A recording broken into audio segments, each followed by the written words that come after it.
കുറച്ച് ദിവസം മുമ്പ് സുഹൃത്തുക്കളായ ഒരു കപ്പിൾസിൻ്റെ അത്ര ഗുരുതരമല്ലാത്തൊരു തർക്കത്തിൽ ഇടപെടേണ്ടി വന്നു. ഇപ്പോൾ ഭാര്യ എന്ത് വസ്ത്രം ധരിക്കുന്നത് ഭർത്താവിന് ചില ഇഷ്ടങ്ങളുണ്ട്. ചില വസ്ത്രങ്ങൾ അത് പള്ളിയിൽ ധരിക്കാൻ പാടില്ലെന്ന് ചില വാശികളുണ്ട്. അപ്പോൾ ഭാര്യ ചോദിക്കുന്നത്, എനിക്ക് എൻ്റേതായ ഇഷ്ടത്തിൽ വസ്ത്രം ധരിക്കാൻ പാടില്ലേ? 2 ദിവസം മുമ്പ് കേരള ഹൈക്കോടതിയുടെ ഒരു വിധിയുണ്ട്.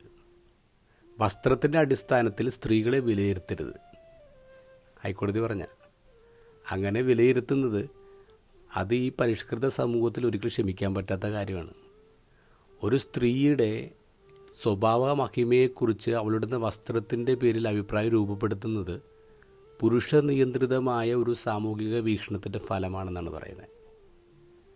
അങ്ങനെ ഒരു വിധി വരാനുള്ള കാരണം, ഡിവോഴ്സ് കഴിഞ്ഞ കപ്പിൾസ് ഇപ്പോൾ കുട്ടികളുടെ കസ്റ്റഡി അമ്മയ്ക്ക് കൊടുത്തിട്ടുള്ളത്.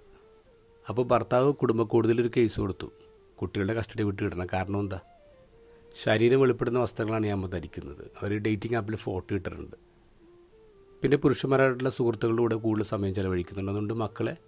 അതുകൊണ്ട് മക്കളുടെ കസ്റ്റഡി വിട്ട് കിട്ടണം.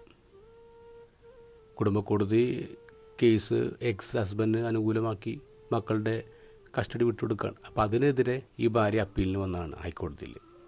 അവിടെയാണ് ഹൈക്കോടതി ഇത്തരം പരാമർശങ്ങൾ നടത്തുന്നത്.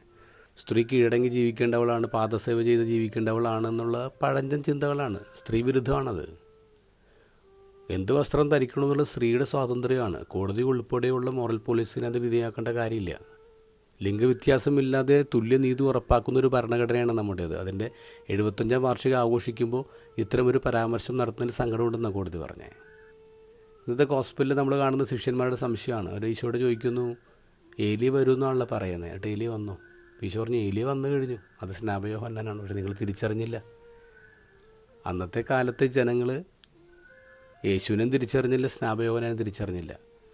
അവർ സ്ക്രിപ്ചർ വായിച്ചിട്ടുണ്ട്, അവർക്കറിയാം ഏലി വരും, ക്രിസ്തു വരും, രക്ഷകൻ വരും എന്നൊക്കെ അവർക്കറിയാം. പക്ഷെ അവർ രണ്ടുപേരും വന്നപ്പോൾ കാണാഞ്ഞ എന്താ, തിരിച്ചറിയാഞ്ഞ എന്താ? ഇവർ പ്രതീക്ഷിച്ച വേഷത്തിലല്ല അവർ വന്നേ. സ്നാപകൻ്റെയും ക്രിസ്തുവിൻ്റെയും വേഷം അവർക്ക് മനസ്സിലായില്ല. ആ വേഷത്തിനുള്ളിലെ രക്ഷകൻ അവർക്ക് മനസ്സിലായില്ല. ഇത് തന്നെ നമ്മുടെ പ്രോബ്ലം. നമ്മളിപ്പോഴും വസ്ത്രത്തിൻ്റെ പേരിലാണ് ആൾക്കാരെ വിലയിരുത്തുന്നത്. വസ്ത്രത്തിനുള്ളിലുള്ള മനുഷ്യരെ ആദരിക്കാൻ എന്താണ് പഠിക്കുന്നത്?